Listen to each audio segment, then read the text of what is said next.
दोस्तों, अगर हम लोग गेमिंग के बारे में बात करें तो सबसे पहले दो चीज़ें इम्पोर्टेंट हैं। पहला सीपीयू और दूसरा जीपीयू। सीपीयू होता है आपका सेंट्रल प्रोसेसिंग यूनिट, जो आपकी रिक्वेस्ट को प्रोसेस करके विद इन अ सेकेंड आपको रेस्पॉन्स दे देता है। वहीं दूसरी ओर जीपीयू, जो कि ग्राफिकल प्रोसेसिंग यूनिट है, वो आपके ग्राफिकल रिलेटेड टास्क को परफॉर्म करता है और आपको आउटपुट प्रोवाइड कराता है। सो ये बात तो क्लियर है कि जीपीयू सीपीयू का काम नहीं कर सकता, बट सीपीयू हाँ, कुछ हद तक जीपीयू का काम कर सकता है। जैसे कि आप लोगों ने देखा होगा कि सीपीयू, जो इंटेल के सीपीयूज़ आते हैं, इनके साथ कुछ एचडी जीपीयूज़ भी आते हैं इंटेल के। बट जीपीयू नहीं कर सकता, क्योंकि GPU is totally created for processing the graphical related task. तो जीपीयू और सीपीयू क्यों इम्पॉर्टेंट है गेमिंग एरेना में, वो मैं आपको बताता हूँ आज। सीपीयू आपकी प्रोसेस पावर को, मिलियंस ऑफ टास्क को रिजॉल्व करता है, बट जीपीयू जो आपकी 3D रेंडरिंग, आजकल जो जीपीयू आपकी जो ग्राफिकल प्रेजेंटेशंस हैं, लाइक आपकी वीडियो एडिटिंग हो गई, आपकी गेमिंग हो गई, तो इनको स्मूथ बनाने के लिए इसका यूज़ होता है। स्मूथ कैसे बनता है?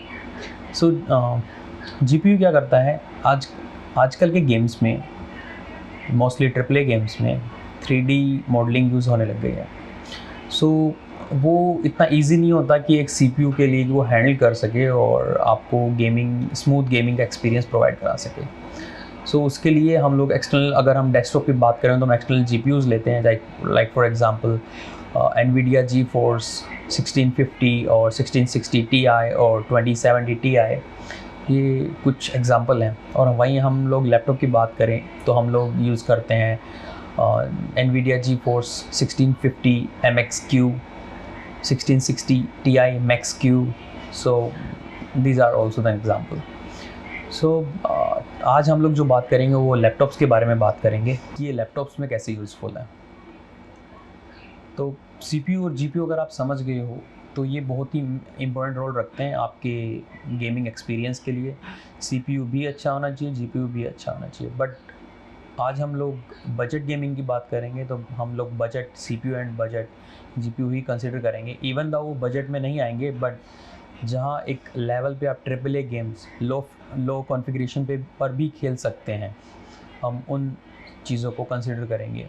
ये एक हिसाब से ऐसा होगा कि आप लोग इतने लो बजट में ना जाएं कि जहाँ पर आप लोग 5-6 हज़ार रुपये दे करके ट्रिपल ए गेम्स को वेरी स्मूथली अपने लैपटॉप्स पे खेल पाएंगे, तो हम ऐसे लैपटॉप्स को कंसिडर करेंगे। What all other resources we required to have a budget gaming laptop. दो चीज़ें हम लोग ऑलरेडी डिस्कस कर चुके हैं, सीपीयू एंड जीपीयू। उसके बाद आती है रैम, जो कि हम लोग जो मेमोरी डिस्ट्रीब्यूशन के काम आती है। जब हम मल्टीपल टास्क पर काम करते हैं, मल्टीपल ऑपरेशंस परफॉर्म करते हैं, लाइक हमने 2-4 एप्लीकेशन खोल लिए हैं, लाइक फॉर एग्जांपल हमने एडोबी आफ्टर इफेक्ट्स खोला हुआ है, हमने एडोबी प्रीमियर प्रो खोला हुआ है, and there is a game other side going on.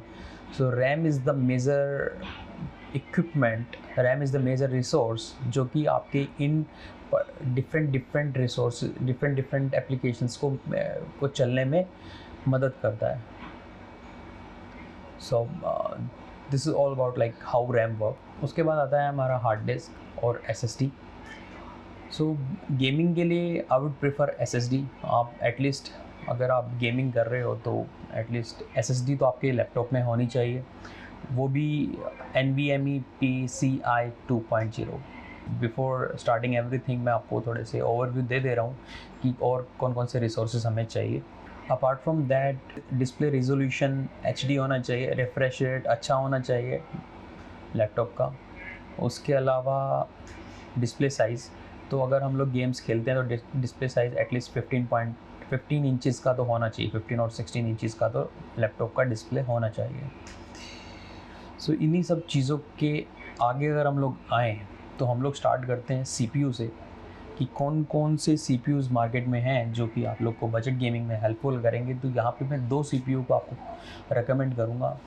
पहला है इंटेल की तरफ से i5 9300H सीरीज़ का, और दूसरा है Ryzen 5 3500H सीरीज़ का, 3500 सीरीज़ का। जो लोग वीडियो एडिटिंग करना चाहते हैं अलॉन्ग विद गेमिंग, तो उनको मैं रिकमेंड करूँगा i5 9300H।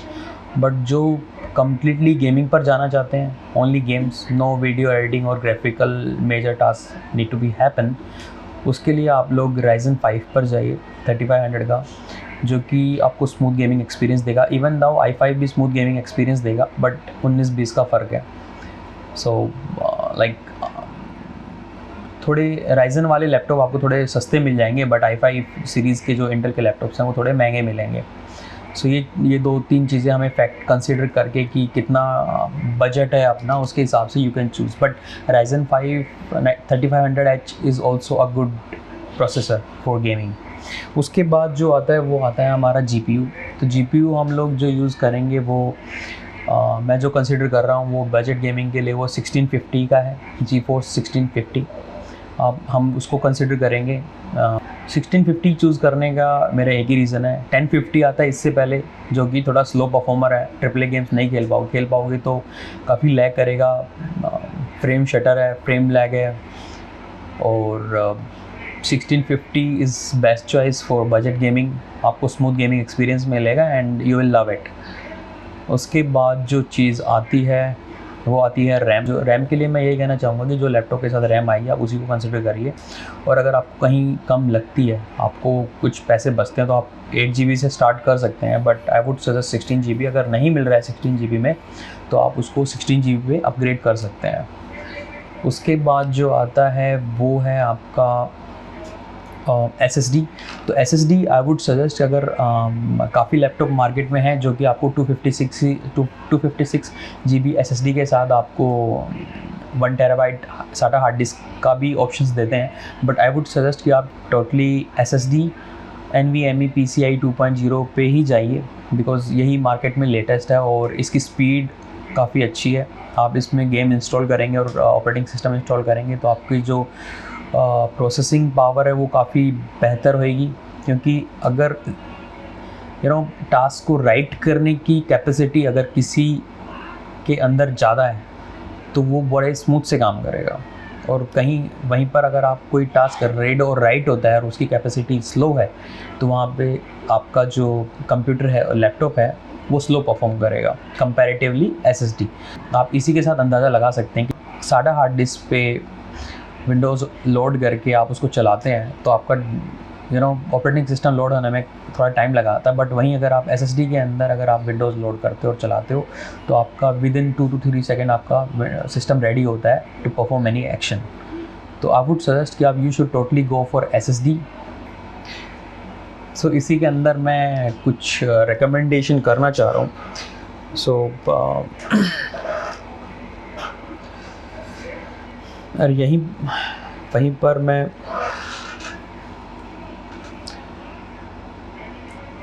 Ryzen 5 के लिए मैं एक वीडियो सब डिस्क्रिप्शन में डाल रहा हूँ, आप उस लिंक पे क्लिक करके आप चेक कर सकते हैं Ryzen 5 3500H की प्रोसेसिंग वो कैसे काम करेगी, वो मैं आपको लिंक में दे दूँगा। पर मैं अभी नेक टू नेक बात करूँ स्पेसिफिकेशन में इसकी इंटेल की एंड Ryzen की, तो दोनों ही लगभग बराबरी पे काम करते हैं almost, but i5 has an upper hand over and above Ryzen 5, क्योंकि Ryzen 5 टोटली बजटिंग में चला जाता है, जहाँ पे कि आप काफ़ी पैसे बचा सकते हो आप गेमिंग खेलने के लिए। बट जो आपका i5 है, i5 के अंदर आपको काफ़ी हाई गेमिंग परफॉर्मेंस मिलती हैं, क्योंकि जो प्रोडक्शन टेक्नोलॉजी है i5 की वो 14 नैनोमीटर है, वहीं पावर कंजप्शन 45 वोट है। इसके अंदर अपना इंटीग्रेटेड GPU भी होता है जो कि इंटेल UHD 630 है। और वहीं अगर मैं बात करूँ Ryzen 5 की, तो उसका जो पावर कंजप्शन है वो टोटली 15 वाट है, और जो प्रोडक्शन टेक्नोलॉजी 12 नैनोमीटर है in compare to 14 nanometre in i5। तो अभी अगर हम लोग लैपटॉप्स की कंसिडर करें तो यहाँ पे 3 लैपटॉप मैंने इंटेल के चूज़ किए और 3 लैपटॉप मैंने Ryzen के चूज़ किए हैं। सबसे पहले अगर मैं बात करूँ इसके अंदर, तो इसमें सबसे पहला जो लैपटॉप है बजट गेमिंग में वो है Acer Aspire 7, जो कि अभी लेटेस्ट लैपटॉप है। अभी फ़िलहाल में ही लॉन्च हुआ है। और इसकी अगर मैं कॉन्फ़िगरेशन की बात करूँ तो it has i5 9th generation which includes 8 GB of RAM, 512 GB of SSD, which includes with Windows Home, and the graphics card which it includes is NVIDIA GeForce GTX 1650 with 4 GB of graphical memory. And the main important part, this laptop has a 15.6 inch of screen size and it's lightweight. So second laptop is MSI GF63. So if we talk about the configuration, so it includes i5 9th generation, 8 GB of RAM, 512 GB of SSD, and Windows Home, 4 GB of graphics card, and NVIDIA GeForce GTX 1650 Max-Q. Here I would like to tell you that in the SR Aspire 7, the GPU was GTX 1650, and here in MSI it's 1650 Max-Q. So Max-Q are little lower performer over their predecessor, and the weight of this laptop is just 1.86 kg. Screen size is same, 15.6 inches. And the third one in the list is SR Predator Helios 300. So if we talk about the configuration of this laptop, so it includes i5 9th generation, 16 GB of RAM, 1 TB hard disk, 256 GB of SSD, Windows 10 Home. It also includes NVIDIA GeForce GTX 1660 Ti, and yeah, it is this laptop is little huge because it has 17 inches of screen and 2.9 kg of weight. So the laptop is good, but considering the fact that it's a little huge in terms of portability and manage it, so you should go with this then. So if we talk about the Ryzen 5 series laptops, so here I includes 3 laptops, in which 2 are from HP and 1 is from Asus.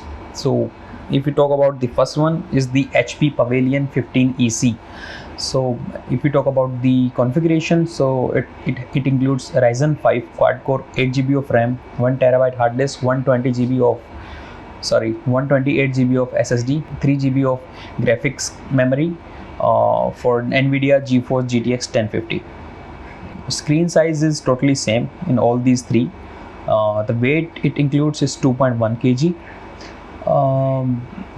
I know you are thinking why I included GTX 1050. So I would like to tell you that it's GTX 1050, not 1050 Max-Q, and considering the fact that it's from HP and it is providing very high performance over like playing games, so that's why I just included this.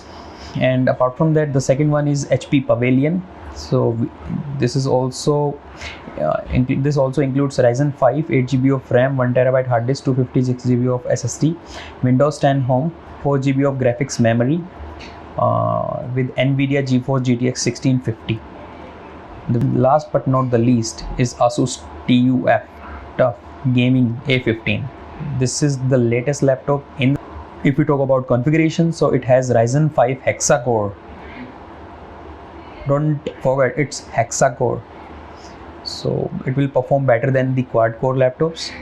And it has 8 GB of RAM, 1 TB of 512 GB of SSD, Windows 10 Home as usual, and 4 GB of graphics memory with NVIDIA GeForce GTX 1650 Ti. And the weight is just 2.3 kg. इन सभी laptops के link मैं description में दे दूंगा. Those who want to buy, you can just click, you just go through these links and purchase the laptop. Hope I am able to give all the information which required for a gaming laptop. If you think it helps you to purchase a laptop, good gaming laptop, please like it, share it and subscribe. For better videos, please keep supporting me. Just trying to come at a level where I can provide you with in detail information, but hopefully you can enjoy my video in future as well. I'm just trying to get a new setup for you guys.